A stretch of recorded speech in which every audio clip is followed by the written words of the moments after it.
이 세상에는 정말 수많은 사람들이 살고 있죠.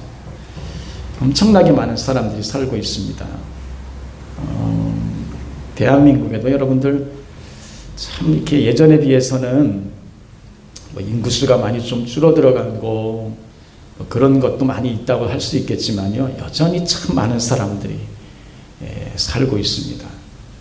여러분, 대한민국에 걱정거리 하나가 늘 있음을 알 수 있죠. 그거는 자녀들의 출생이, 아이들의 출생이 너무나도 떨어진다는 것입니다.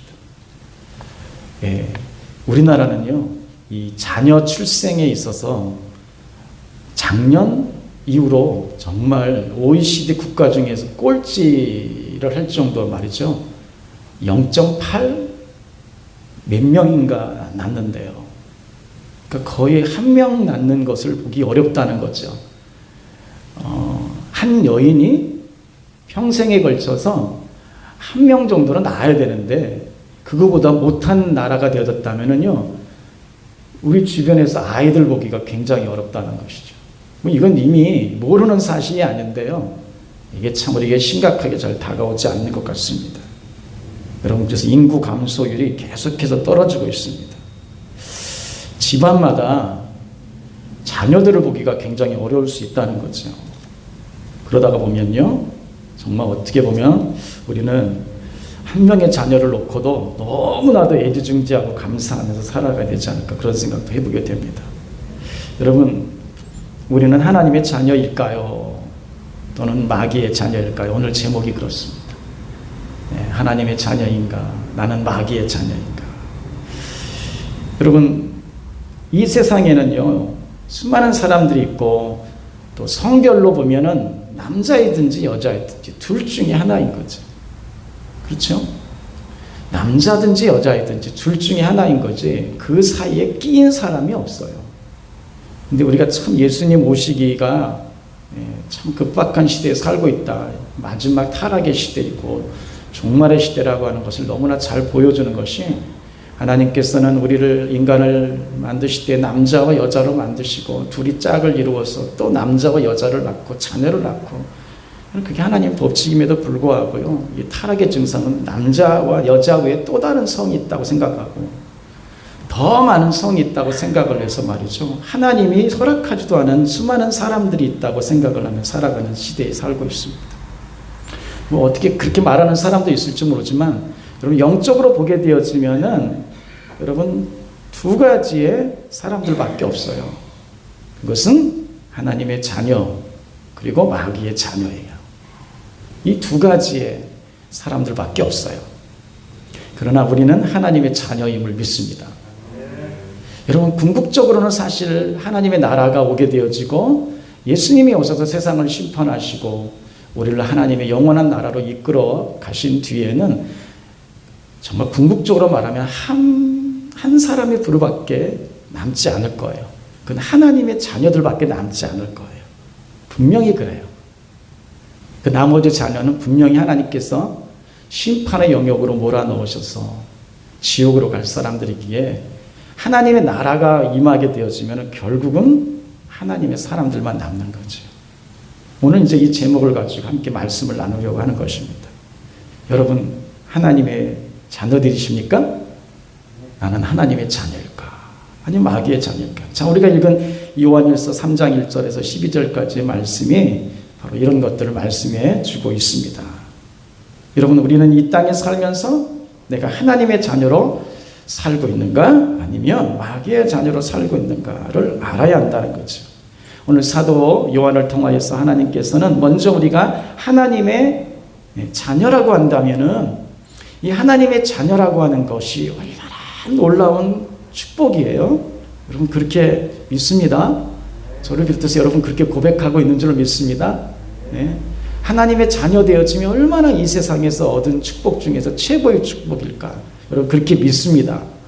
우리가 이 땅을 살면서요, 정말 내가 하나님의 자녀 됐다는 이 사실은요, 너무나 놀라운 사실이에요. 그래서 오늘 이 요한일서 이 말씀을 시작하면서 이 하나님의 자녀 되어진 것이 얼마나 놀라운 사실인가, 그리고 얼마나 특권인가, 그 이 세상에서 얻게 되어지는 놀라운 권세인가? 그러기에 이걸 알면 어떤 게 나올까요? 감사가 나오고 감사가 이어져서 감탄이 나온다는 거예요. 저는 오늘 이 아침에요, 이미 알고 있는 사실이지만 우리가 하나님의 자녀 되어짐에 대해서 놀라기 바라요. 아, 내가 하나님의 자녀였지, 감탄할 수 있길 바라요. 그리고 이 놀라운 특권을 주신 하나님께 영광 돌릴 수 있기를 예수로 축복합니다. 아멘. 예, 여러분 우리 요한일서 한번 보세요. 사실은 이 요한일서의 말씀이 2장 29절에부터 이어진다고 할 수 있습니다. 3장 1절부터 이렇게 나누어져 있지만 2장 29절 그리고 3장 1절 이 두 절을 같이 읽어보겠습니다. 시작. 너희가 그가 의로우신 줄을 알면 의를 행하는 자마다 그에게서 난 줄을 알리라. 보라, 아버지께서 어떠한 사랑을 우리에게 베푸사 하나님의 자녀라 일컬음을 받게 하셨는가. 우리가 그러하도다. 그러므로 세상이 우리를 알지 못함은 그를 알지 못함이라. 네. 여러분 며칠 전에 17일 날이에요. 저희 막내딸 유나가 생일이었습니다. 예, 유나가 생일이에요. 우리 집에서는 제일 막내인데요, 생일은 제일 먼저예요. 네, 그래서 굉장히 우리 유나가 제일 즐거워하죠. 유나는요, 좀 특별한 게 있어요. 자기 생일을 굉장히 잘 찾아나 봐요. 그래가지고요, 아주 조금은 어떻게 보면은 좀 별나다 싶어도요, 한 6개월 정도부터요, 생일 다가오기 6개월 정도부터 계속 광고를 해요. 난 6월 17일 생이야. 그리고 가까워지면 가까워질수록 그거를 우리 가족들에게 아주 강조를 해가지고요, 광고를 해요. 여러분, 자기 생일을 이렇게까지 광고하는 아이는 집에 있을까요? 근데 유나는 내가 보면 좀 그런 부분에서는 좀 유별나다는 생각이 드는데, 제가 오늘 이 말씀을 요한일서를 이렇게 쭉 준비하면서 보니까, 우리가 영적으로 하나님의 자녀라면 유나 같은 태도를 갖는 게 오히려 자연스러운 거구나, 이런 걸 알았어요. 네. 여러분, 우리가 생일을 찾아먹는 게 미안할 수도 있고, 그걸 우리 때 세대는 그런 것 같아요. 우리 이후의 세대는 더 그런 것 같아요. 저는 생일이라고 하는 걸 20살 때 이후에 생일 케이크를 받아봤어요. 우리 나이 때는 사실 생일 케이크 해가지고 빵빵빵 해주는 게 뭐 가난하기도 했지만 부모들이 그런 걸 잘 물론 생일밥은 챙겨주죠. 근데 그렇게 이벤트식으로 하지는 않았거든요. 근데 이제 저보다 조금 이렇게 연배되신 분들은요, 아예 생일이라는 것 자체를 찾아먹는 것을 뭐 그렇게 유별나게 해야 돼? 잊어버리고, 자기도 잊어버릴 뿐만 아니라, 그러니까 뭐 자기 아내 생일이라든가 자녀들의 생일을 챙기는 것에 대해서 그렇게 하지 않아도 돼.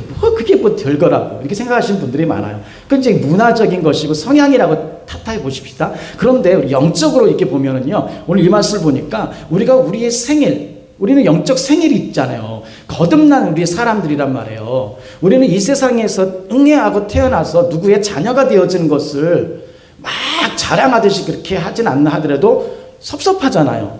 그러니까 우리 어렸을 때는 유나같이 막 이렇게 유별나게 찾아먹고, 또 그리고 부모에게는 안 해도 막 친구들에게 막 생일 케이크 받고 선물 받으면 너무 좋아하죠. 사실 우리 부모들도 그래요. 자녀들이 부모 생일을 챙겨주면 너무 좋죠. 그걸 생색내듯이 하라고 말 안 해도 말이죠. 그러니까 여러분들 자녀 되어진 사람들은요, 부모님들 생일 여러 가지 뭐 이런 것도 챙겨주면 너무 좋아해요. 사실은요. 나쁠 거 하나도 없어요. 근데 우리는 이 세상에서의 그런 생일은 정말 잘 찾아먹고 막 광고하고 막 그러는데, 여러분, 영적 생일에는 우리에게 거듭나서 우리는 하나님의 자녀가 되어지는 그 날과 시는 사실은 알 수 없어요.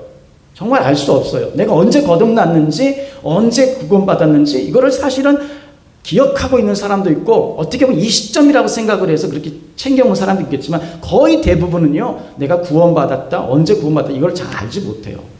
그런데 거듭난 사람들은 안단 말이죠. 영적으로 안단 말이죠. 그렇기 때문에 이것에 대해서 우리가 자랑하고 기뻐하고 감사하고, 누구에게요? 하나님 아버지께 해야 되는 게 하나님의 자녀 되어진 당연한 거예요. 할렐루야. 당연한 거란 말이에요. 그래서 오늘 이 말씀 보십시오. 자, 29절을 읽었어요. 뭡니까? 그에게서 난 줄을 알리라. 너희가 그가 의로우신 줄을 알라. 하나님이 의로우신 분이잖아요. 너희가 그의 의로우신 줄 알면 의를 행하는 자마다 그에게서 난 줄을 알리라. 그에게서 난 줄을 알리라. 우리는 그에게서 난 자예요. 누구? 하나님에게서 난 자란 말이에요. 여기 요한일서에 낫다라고 하는 단어가 굉장히 많이 나와요. 여러분, 이 요한 사도가 요한복음도 썼잖아요. 요한복음의 3장에서 요한복음은요 굉장히 거듭남, 3장의 거듭남에 대해서 말합니다. 니고데모에게 니고데모야, 네가 유대의 관원이지만은 너는 거듭나야겠다. 그래야 물과 성령으로 거듭나지 않으면 하나님 나라를 갈 수도 없고 볼 수도 없다고 말씀했거든요. 그 사도 요한이 오늘 이렇게 요한일서에서 똑같이 뭘 강조하면 난 것에 대해서 말씀해요. 이 낫다는 것은요 출생하는 걸 말해요. 영적으로 태어난 영적 생명을 가진 걸 말해요. 지금 우리가 요한일서를 통해서 계속 보고 있는 게 뭐냐면 영적 생명을 가졌다는 거죠. 그러나 이 영적 생명은 나지 않은 사람에게는 예수 그리스도를 통해서 나지 않은 사람은 가질 수 없어요. 그러면 나지 않았으면 영적 코이노니아를 이룰 수 없어요. 영적 가족이 될 수 없다는 거예요. 그러면 영적 사귐도 없어요. 하나님과 성령과 예수님 안에서 영적 사귐이 없어요. 그러면 이 예배를 드리지만요 무언지를 모르고 예배당에 와 있지만 말씀을 들었지만 영적 생명이 없으면, 예수 생명이 없으면 이 설교를 듣고 기도를 하고 찬양을 하고 아무런 상관과 느낌이 없는 거예요. 뭔지 아시겠죠?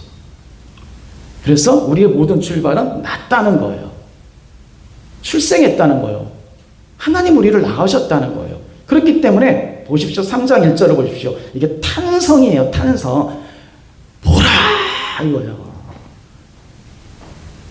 이 단어는요. 보라 이거는요. 와 이거와 같은 거예요. 와 내가 낳네 이거와 같다고요. 와 내가 태어났네 이거란 말이에요. 이게 영어로 보면 이게 얼라스라고 해가지고요. 보라 그러니까 인지시키고 깨닫고 그걸 이렇게 표현하라고 하는 말이에요. 아멘. 이 3장 1절은 감탄사랑 감탄의 문구란 말이에요. 그래서 오늘 이 말씀을 통해서 보라 아버지께서 어떤 사랑을 우리에게 베푸사 하나님의 자녀라 일컬음을 받게 하셨는가 보라 감탄하라 탄성을 지르라 이런 말이에요. 우리가 어떠한 사람이 됐느냐 하나님의 사랑을 받아가지고 우리가 어떤 사람이 됐다고요? 하나님의 자녀 됐다는 거잖아요. 자녀 됐다는 거잖아요. 그러니까 이건 유나의 마음이에요. 아시겠어요? 유나가 막 방방 뛰면서 내 생일이야 똑같이 우리도 그래야 돼요. 사실은요 하나님 앞에 점잖 떨면 안 된다고. 우리는 다 나이 100세를 먹어도요 그 이상을 먹는다도 다 하나님 안에서 애기란 말이에요. 아이란 말이에요. 그러면 하나님 어찌하여 나를 이렇게 낳으셨습니까? 어떻게 해야 내가 이렇게 하나님의 자녀 됐습니까? 어떠한 방법으로 내가 하나님 자녀가 됐습니까? 이걸 지금 깨달으라고 이 말씀을 지금 요한일서에 주는 거란 말이에요. 네.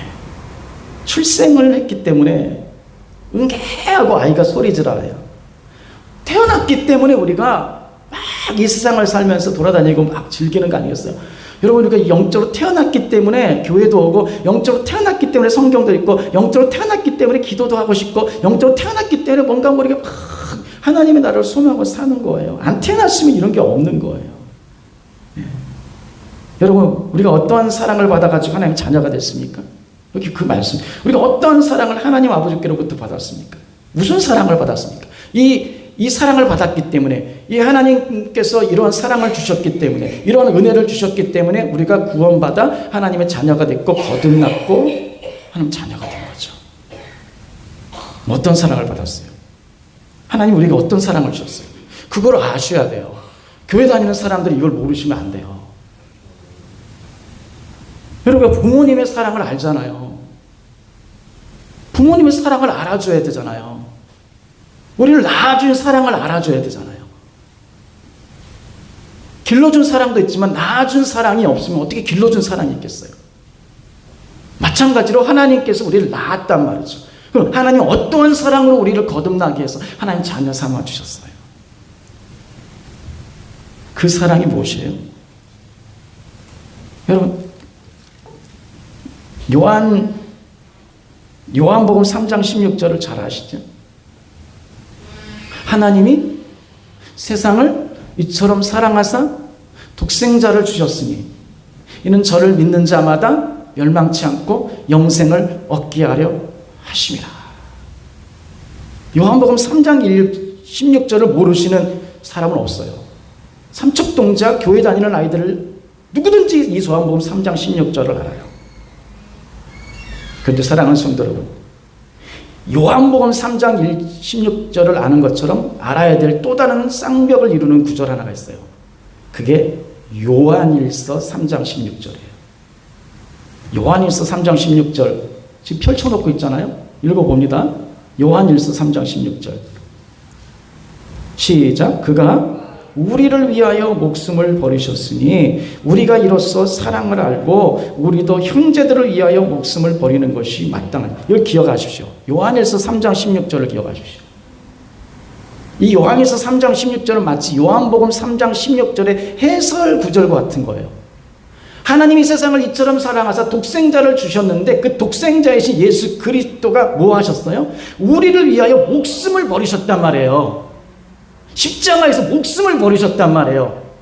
이 목숨을 버리심으로 말미암아 우리가 뭘 받았습니까?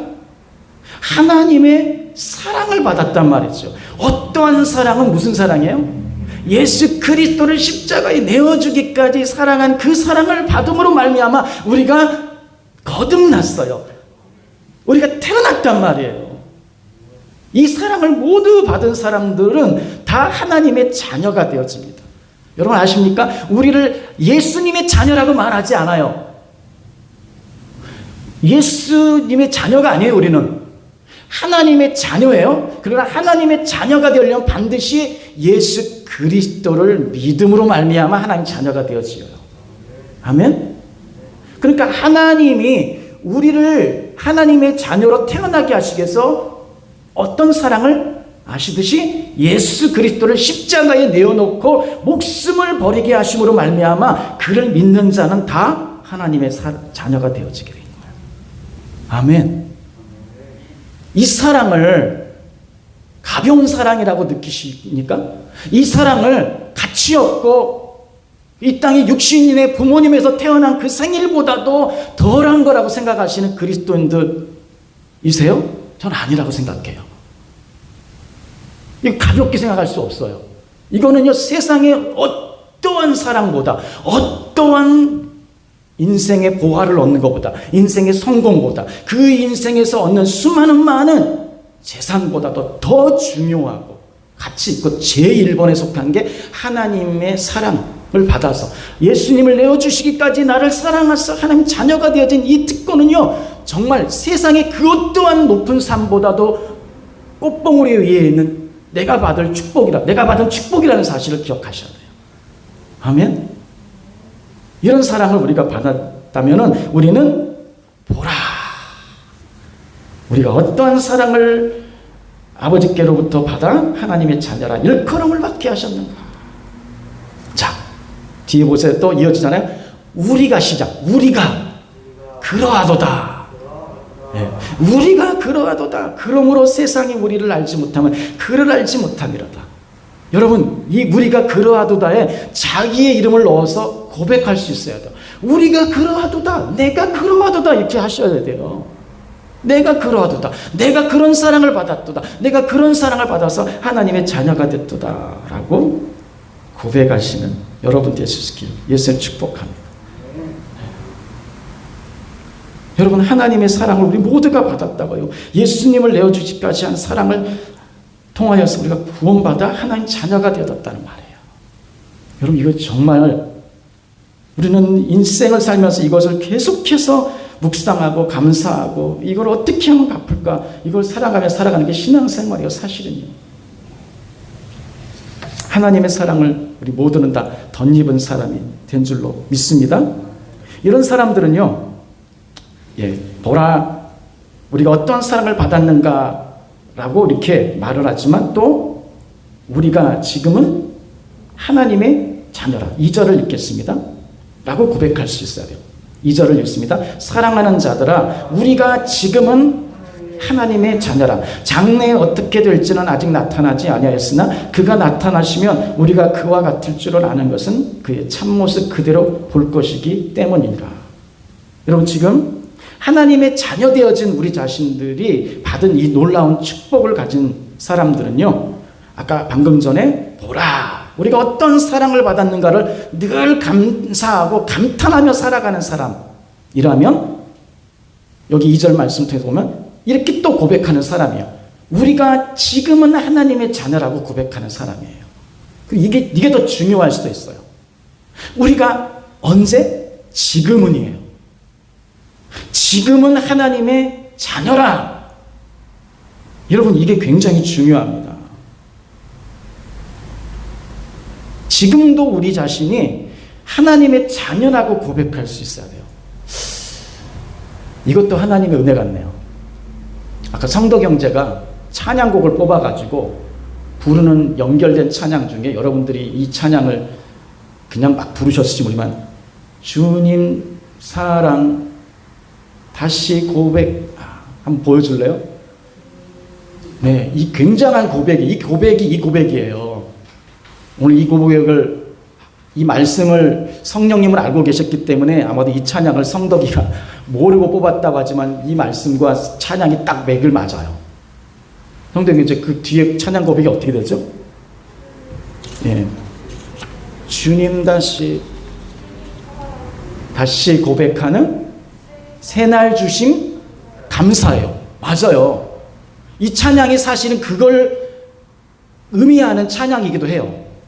예. 예전에는 그렇게 하나님의 자녀라고 기뻐하고 교회에서 그렇게 막 고백하면서 너무 즐거워했는데, 살다가 보니까, 신앙생활하고 세상 속에서 막 살다 보니까 여기 치이고 저기 치이고 막 상처받고 막 인생 막 사느라고 힘들다 보니까 이런 고백들이 다 사라진 거예요. 그러니까 이게 새날 주심 감사해요. 다시, 예, 여기 나오네. 주님 사랑 다시 고백하는 새날 주심 감사해요. 이 찬양이 사실 이거예요. 예전에 그렇게 고백했던 주님인데 그렇게 고백을 못했던 거예요. 근데 하나님이 다시 새롭게 고백할 수 있는 이 나를 주심을 감사하고 찬양하는 거예요. 근데 오늘 이게 뭐예요? 2절이 우리가 지금은 하나님의 자녀라고 고백할 수 있어야 돼요. 오늘 이 순간 사랑하는 성도 여러분, 하나님의 자녀라고 오늘 이렇게 새롭게 고백하는 날이 될 수 있기를 축복합니다. 네. 우리 이 고백이 많이 사라졌어요. 정말 사라졌어요. 우리가 육신적으로 보면 집에서 사는데 부부끼리 서로 사랑해요. 사랑하지 않는 거 아니에요. 사랑하니까 결혼했어요. 사랑하니까 함께 살고 있어요. 사랑하니까 서로 지지고 볶고 애증도 있는 거예요. 그런데 예전에 젊었을 때는 당신 사랑해, 나도 사랑해 여보, 그게 자연스러웠는데 나이 먹다 보니까 이게 사랑해가 쑥스러워져요. 왠지 어색하고요. 잘 못해요. 자녀들이 어렸을 때도 마찬가지예요. 엄마 아빠 사랑해요. 그런데 얘네들이 조금 크니까요, 이 사랑의 고백을 참 쑥스러워하는 짓을 안 하고 못해요. 뭐 그런다고 우리가 사랑하지 않는 건 아니잖아요. 근데 하나님과 우리 사이도 비슷할 때가 있습니다. 여러분들 하나님 다 사랑하시잖아요. 근데 하나님 앞에 뭐예요? 어린아이가 되지 못해요. 고백이 잘 안 되는 거예요. 실제적으로 지금 하나님의 자녀라는 기쁨을 하나님께 영광 돌리지 못할 때가 많은 거죠. 근데 그렇게 해야 한다는 것입니다. 그렇게 살아야 한다는 것입니다. 여러분, 하나님은 지금의 하나님이세요. 현재의 하나님이세요. 할렐루야. 하나님 우리 과거를 아시죠. 그러나 사랑하는 성도 여러분, 우리의 과거는 어떻습니까? 과거는 사실은 부끄러운 과거예요. 모든 하나님 앞에서의 인간의 과거는 다 부끄러워요. 그 부끄러움 때문에 어떻게 보면 우리는 하나님 믿을 수도 없고 하나님께 가까이 나아갈 수도 없었지만, 하나님이 우리를 그 모든 과거에서부터 우리를 구원하여 주시고 모든 죄에서부터 우리를 건져내어 주시고, 내가 너를 사랑한다, 너는 나의 자녀야, 그렇게 새롭게 우리를 언약 백성 삼아 주신 거 아니겠어요? 그러니까 지금 하나님은 우리의 현재의 모습을 보고 계시는 거죠. 그리고 현재 주님은 우리에게 너 여전히 나를 사랑하니라고 물어보신다는 것입니다. 근데 마귀는 자꾸 과거로 돌아가게 만들어요.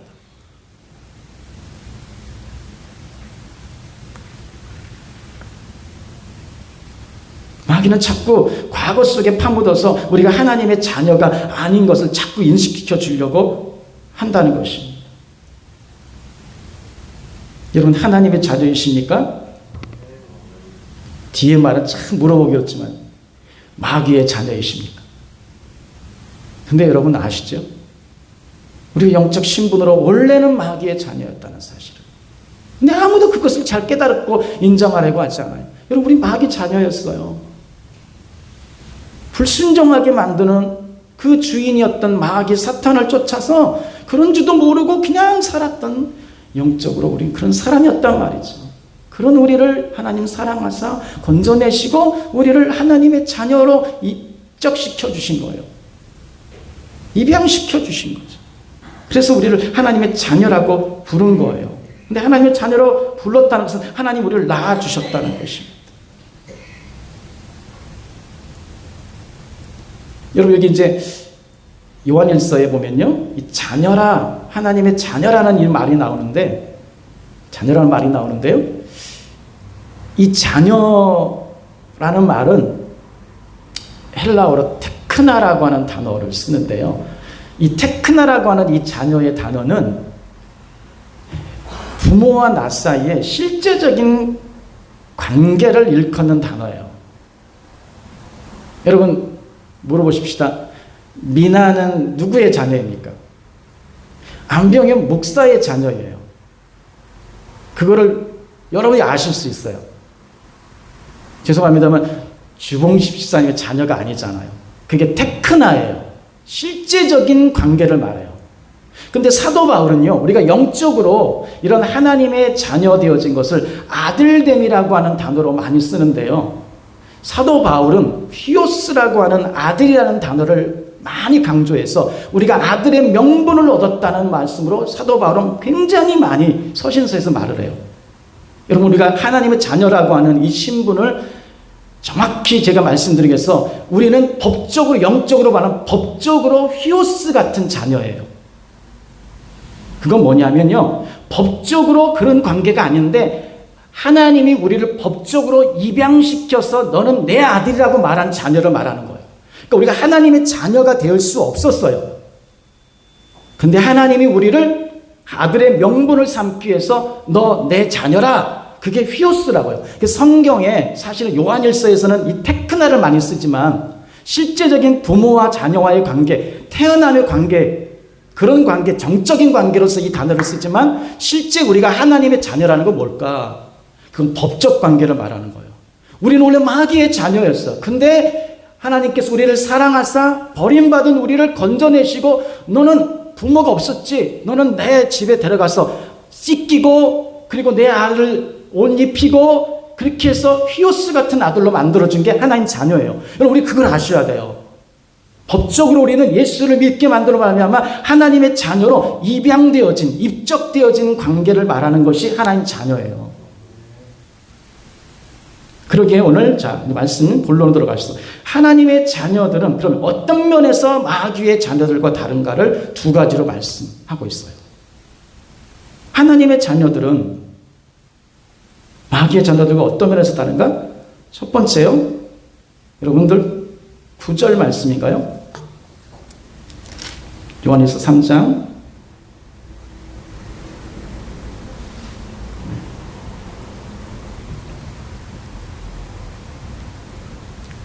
3장 9절을 같이 읽겠습니다. 시작. 하나님께로부터 난 자마다 죄를 짓지 아니하나니 이는 하나님의 씨가 그의 속에 거하며 그도 범죄하지 못하는 것은 하나님께로부터 났습니다.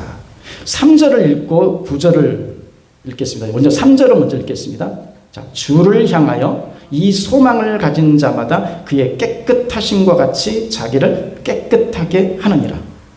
여러분, 하나님의 자녀는 마귀의 자녀들과 어떤 면에서 다른가 하면 첫 번째가 자기를 늘 깨끗하게 한다고 말씀하시는 거예요.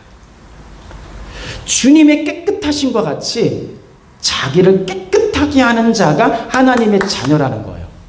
오늘 이 말씀을 통해서 내가 하나님의 자녀인지 마귀의 자녀인지를 한번 확인해 보세요. 첫 번째가 뭐라고요? 3절 말씀처럼 자기를 깨끗하게 하는 자라는 거예요. 그럼 자기를 깨끗하게 한다는 건 뭐예요? 9절로 말하면 죄를 짓지 아니하는 자예요. 범죄하지 아니하는 자라는 것입니다. 9절을 다시 한번 읽겠습니다만 하나님께로부터 난 자마다 뭐 한다고요? 죄를 짓지 아니하나니 이는 하나님의 씨가 그의 속에 거하기 때문이고 또 그도 범죄하지 못하는 것은 하나님께로부터 났기 때문이라는 것입니다. 자, 우리는 하나님의 자녀 되어진 사람들은요, 죄를 짓지 아니하는 사람이라는 거예요. 이건 뭐냐면 쉽게 말하면 죄를 상습적으로 짓지 않는 사람이에요. 그러나 우리가 이전에 어떤 사람이었다고 영적으로? 마귀의 자녀였단 말이에요. 마귀는 어떤 놈이에요? 마귀는 처음부터 범죄한 자이고 거짓말하는 자고 속이는 자이며 불법을 행하는 자이기 때문에 마귀에게 속한 마귀의 자녀들은 본성 자체가 뭐예요? 죄 짓는 게 일이에요. 세상에 속하여 주님께로 돌아오지 아니하는 모든 마귀에 속한 사람들은요, 본성 자체가 행하는 게 뭐라고요? 선이 없어요. 의가 없어요. 늘 죄를 짓고요. 그 죄를 상습적으로 지음에도 불구하고 전혀 무감각하고요. 떳떳하고, 그게 마귀의 자녀들의 속성이에요. 그러나 이런 가운데 있었던 자가 하나님의 자녀로 이렇게 하나님의 건져내셔서 구원하여 하나님의 자녀가 되어지면 그때부터 뭐 한다고요? 죄를 짓지 않아요.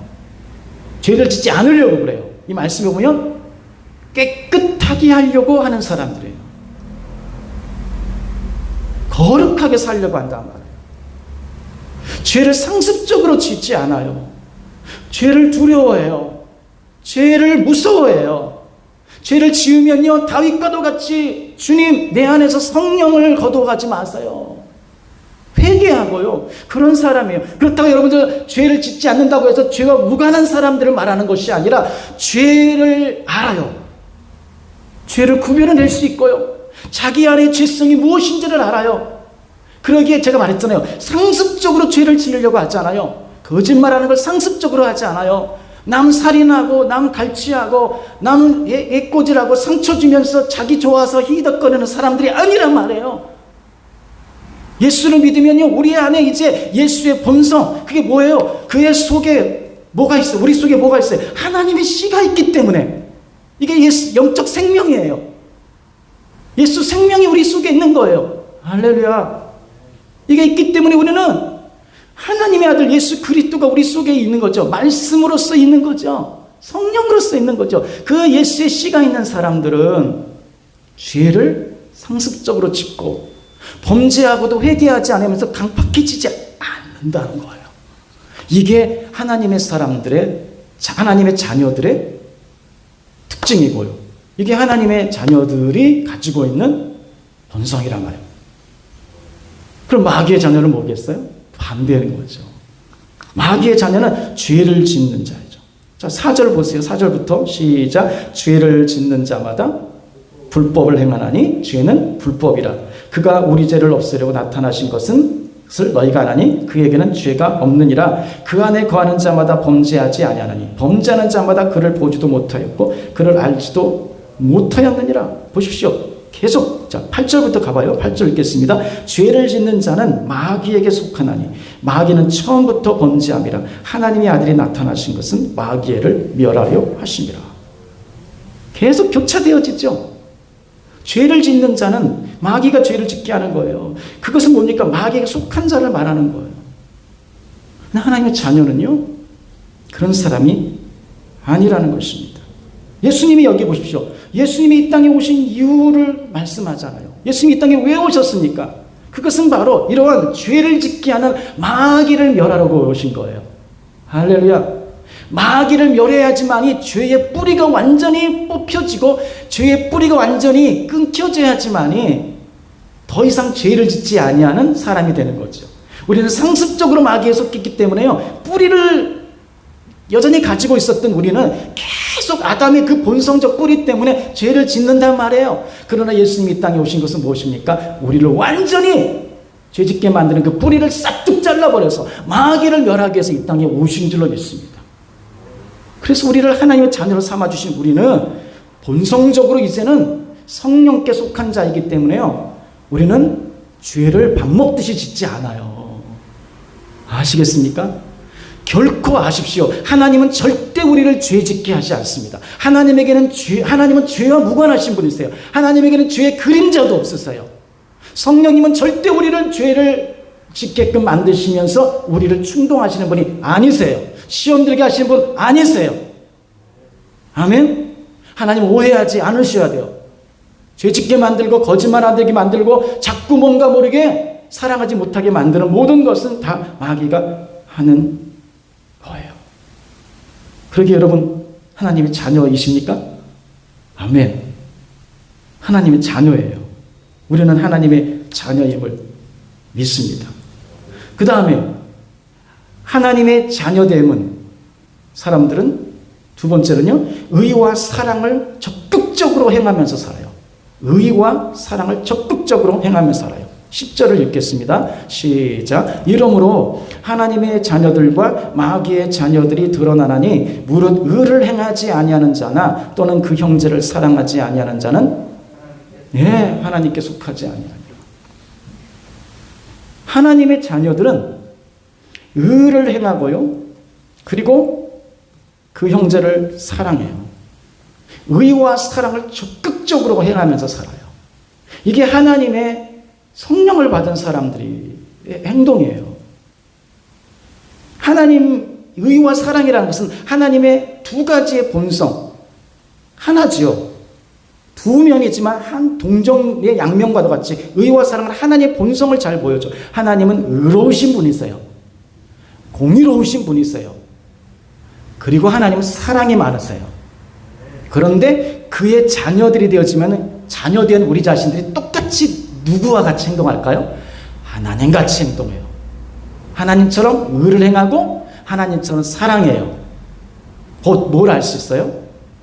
하나님의 자녀와 마귀의 자녀는, 하나님의 자녀는 나의 아버지이신 하나님을 닮아가려고 해요. 그러나 마귀의 자녀들은 마귀를 닮아가요. 아멘. 하나님의 자녀들은 계속해서 하나님을 닮아가기 위해서 의를 행하고 사랑을 행하며 살아요. 그러나 마귀의 자녀들은 이걸 행할 능력이 없어요. 그리스도를 닮아가려고 하는 그것은 내가 하나님의 자녀이기 때문에 그런 거예요.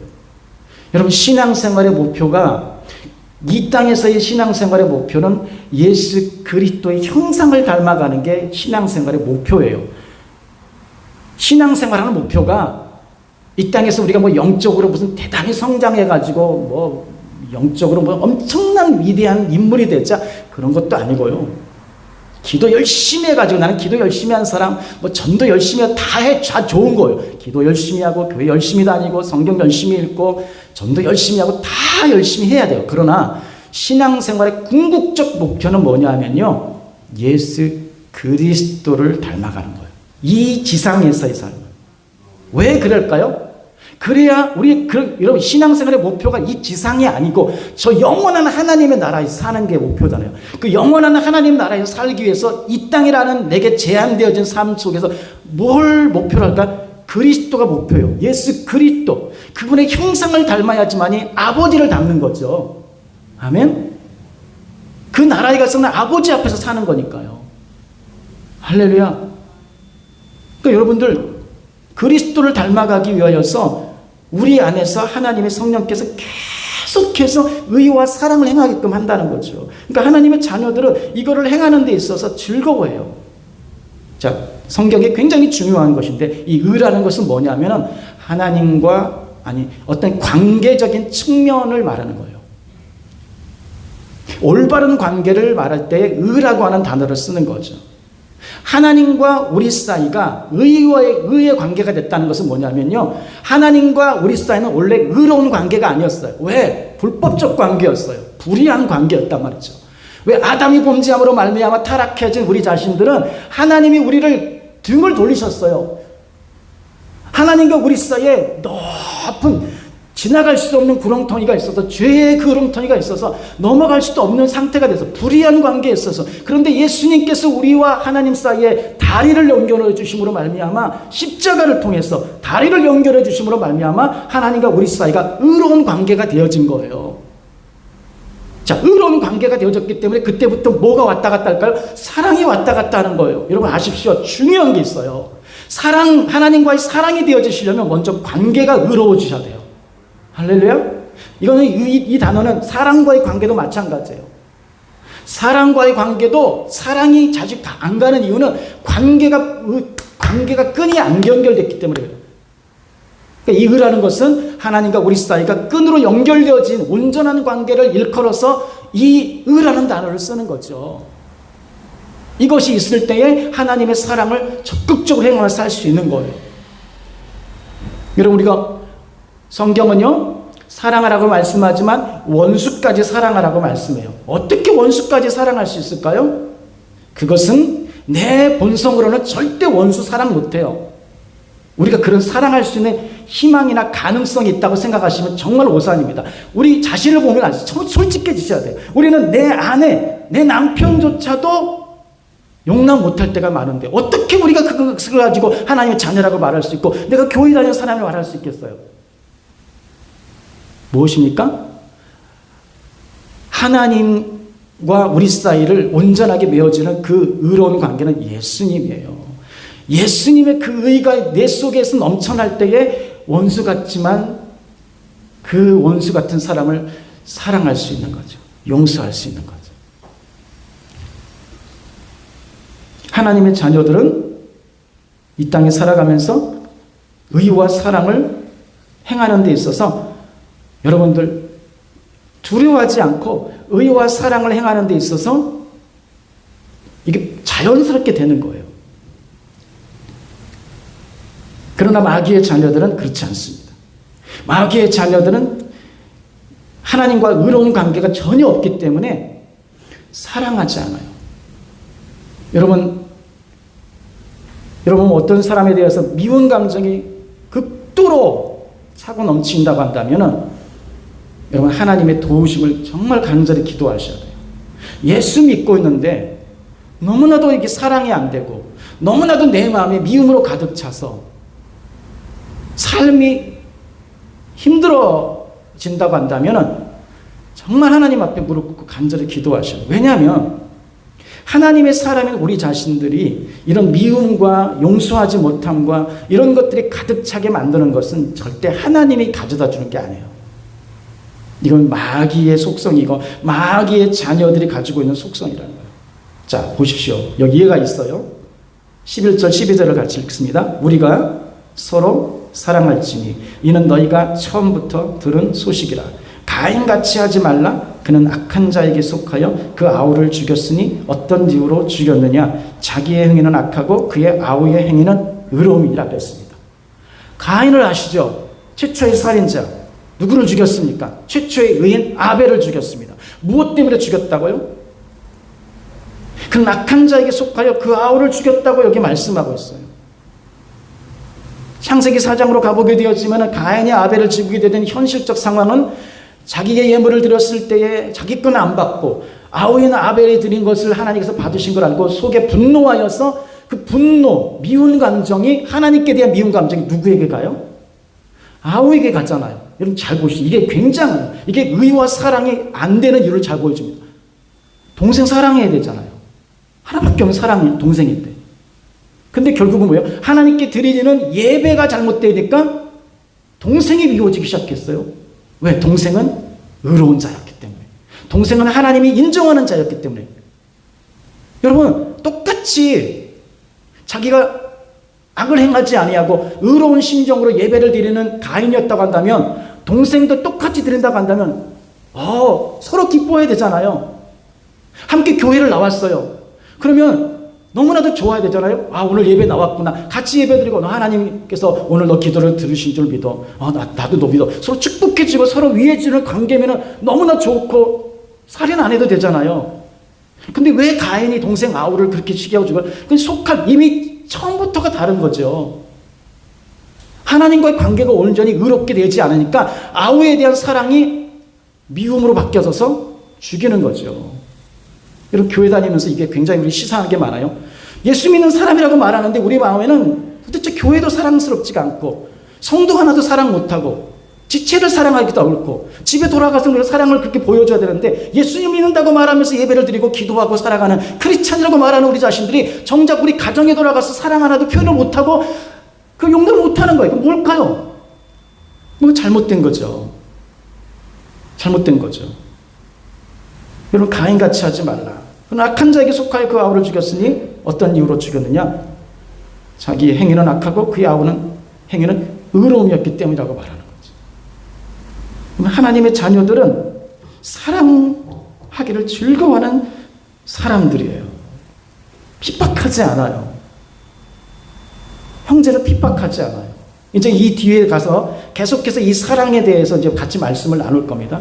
하나님의 자녀 되어진 사람들이 어떻게 사랑하며 살 것인가를 이제 뒤에 가서 같이 볼 것인데, 여기 이제 시작이죠. 맛배기처럼 나오는데요. 여러분, 내가 하나님의 자녀라면 형제를 축복해 주셔야 돼요. 그 형제란 누구냐면 같은 예수 믿는 사람들을 축복해 주셔야 돼요.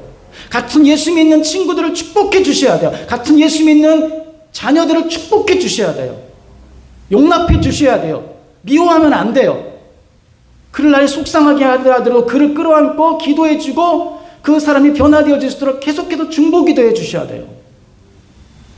이게 하나님의 사랑을 가지고 살아가는 자녀 되는 사람들의 특징이고, 그렇게 살아가셔야 돼요. 여러분, 한 형제인데 어떻게 핍박할 수 있어요? 핍박 못하는 거예요. 한 형제인데 어떻게 미워할 수 있어요? 미워할 수 없는 거예요. 여러분들은 교회를 사랑하시죠? 그런데 우리 교회 사랑한다고 옆에 있는 교회를 미워하시나요? 우리 교회 사랑한다고 말하면서, 우리 교회 지체를 사랑한다고 말하면서 옆에 교회는 다른 교회고 다른 교회 사람들이니까 미워하고 그러나요? 여러분, 그게 안 되죠. 그게 될 수 없는 거예요.